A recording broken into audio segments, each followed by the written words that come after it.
হরে কৃষ্ণ। আজ 26শে আষাঢ় 1433 ও 11ই জুলাই 2026 শনিবার একাদশী যোগিনী। এই যোগিনী একাদশীর দিনে আমি ভাগবত পাঠ করছি। আজ আমি পাঠ করছি ভাগবতের চতুর্থ স্কন্দ দ্বিতীয় ভাগ, সপ্তবিংশতি অধ্যায়। পুরঞ্জনের নগরীতে চণ্ডবেগের আক্রমণ, কালকন্যার উপাখ্যানের শ্লোক 19 থেকে 23। হরে কৃষ্ণ কৃষ্ণ কৃষ্ণ হরে হরে, হরে রাম রাম রাম হরে হরে। শ্লোক 19। কালস্য দুহিতা কাচিৎ ত্রিলোকিং বর্মিচ্ছতি পর্যটন্তি ন বর্হিষ্যন প্রত্যনন্দত কশ্চন। অনুবাদ: হে মহারাজ, প্রাচীন বর্হিষ্যৎ ভয়ঙ্কর কালের কন্যা তখন পতির অন্বেষণে ত্রিলোক ভ্রমণ করছিল, কিন্তু কেউই তাকে গ্রহণ করতে সম্মত হয়নি। তাৎপর্য: যথাসময়ে যখন শরীর বৃদ্ধ হয়ে যায় এবং প্রকৃতপক্ষে অক্ষম হয়ে যায়, তখন জরা বা বার্ধক্যের কষ্ট দেখা দেয়। এই জগতে 4 প্রকার কষ্ট রয়েছে: জন্ম, মৃত্যু, জরা ও ব্যাধি। কোনো বৈজ্ঞানিক বা দার্শনিক কখনো এই 4 প্রকার ক্লেশের সমাধান করতে পারেনি। জরা বা বার্ধক্যের অক্ষমতাকে এখানে আলংকারিক ভাষায় কালের কন্যা বলে বর্ণনা করা হয়েছে।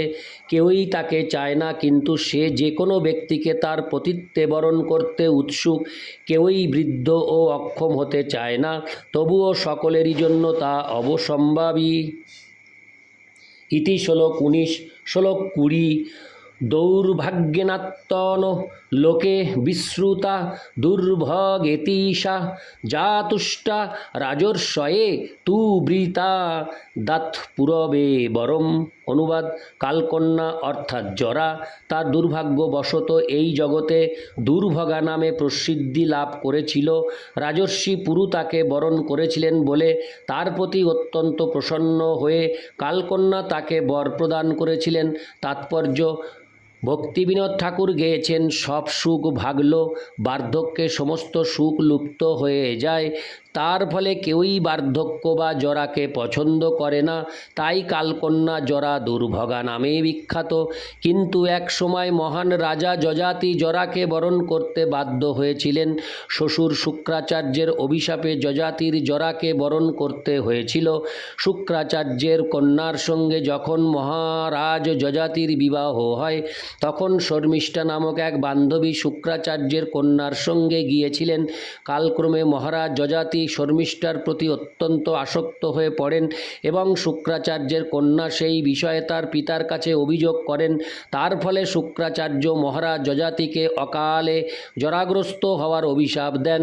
মহারাজ যযাতির 5টি যুবক পুত্র ছিল এবং তারা হরে কৃষ্ণ এবং তার জরা গ্রহণ করে তাদের যৌবন বিনিময় করার জন্য তিনি তাদের সকলের কাছে আবেদন করেন। কনিষ্ঠ পুত্র পুরু ব্যতীত সকলেই সেই প্রস্তাব প্রত্যাখ্যান করেন। পুরু যযাতির জরা গ্রহণ করেছিলেন বলে যযাতি তাকে তার রাজ্য প্রদান করেন। বলা হয় যে যযাতির অন্য 2 পুত্র তার অবাধ্য হয়েছিল বলে তিনি তাদের ভারতের বাইরে, খুব সম্ভবত তুরস্ক ও গ্রিস রাজ্যে রাজ্য শাসন করতে দেন। এখান থেকে বোঝা যায় যে মানুষ যত ধন সম্পত্তি সংগ্রহ করুক না কেন, বার্ধক্যে তা উপভোগ করা যায় না। পুরু যদিও তার পিতার রাজ্য প্রাপ্ত হয়েছিলেন, তবুও তিনি তার সেই ঐশ্বর্য তখন ভোগ করতে পারেননি, কারণ তিনি তার যৌবন স্বেচ্ছায় ত্যাগ করেছিলেন। মানুষের কৃষ্ণ ভক্তির পন্থা অবলম্বন করার জন্য বার্ধক্য পর্যন্ত অপেক্ষা করা উচিত নয়। বার্ধক্যের অক্ষমতার ফলে কৃষ্ণ ভক্তির পথে উন্নতি সাধন করা যায় না, তা তিনি জড়জাগতিক বিচারে যতই ঐশ্বর্যশালী হন না কেন। ইতি শ্লোক 20। শ্লোক 21। কদাচিদোটমানঃ সা ব্রহ্ম লোকান্নহিংগতম বব্রে বৃহদব্রতং মাং তু জানতি কামমোহিতা।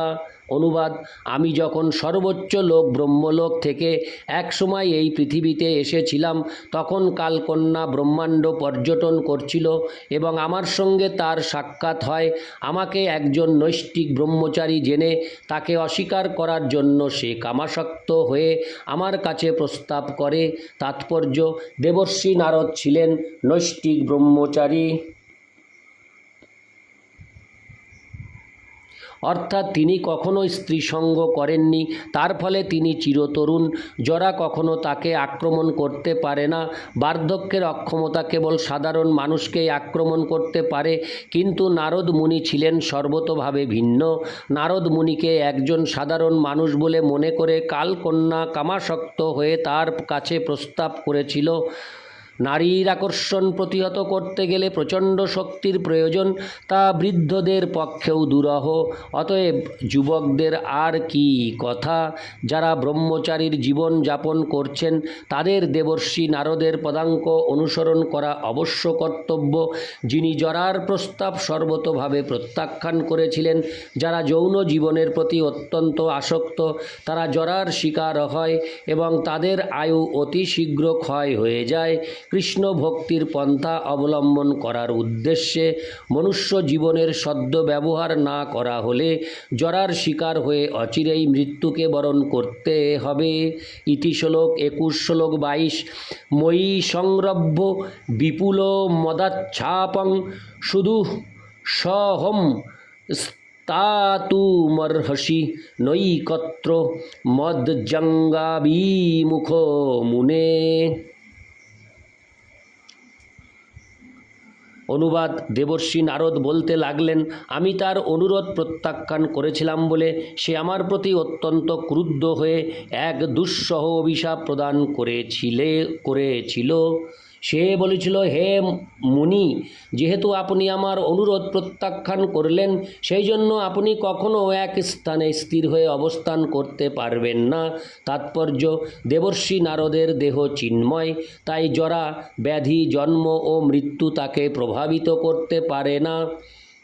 নারদ মুনি হচ্ছেন ভগবানের পরম দয়ালু ভক্ত এবং তার একমাত্র কাজ হচ্ছে সর্বত্র ভ্রমণ করে ভগবদ ভক্তি প্রচার করা, অর্থাৎ তার একমাত্র কর্তব্য হচ্ছে হরে কৃষ্ণ সর্বত্র ভ্রমণ করে ভগবদ ভক্তি প্রচার করা, অর্থাৎ তার একমাত্র কর্তব্য হচ্ছে সকলকে বৈষ্ণবে পরিণত করা।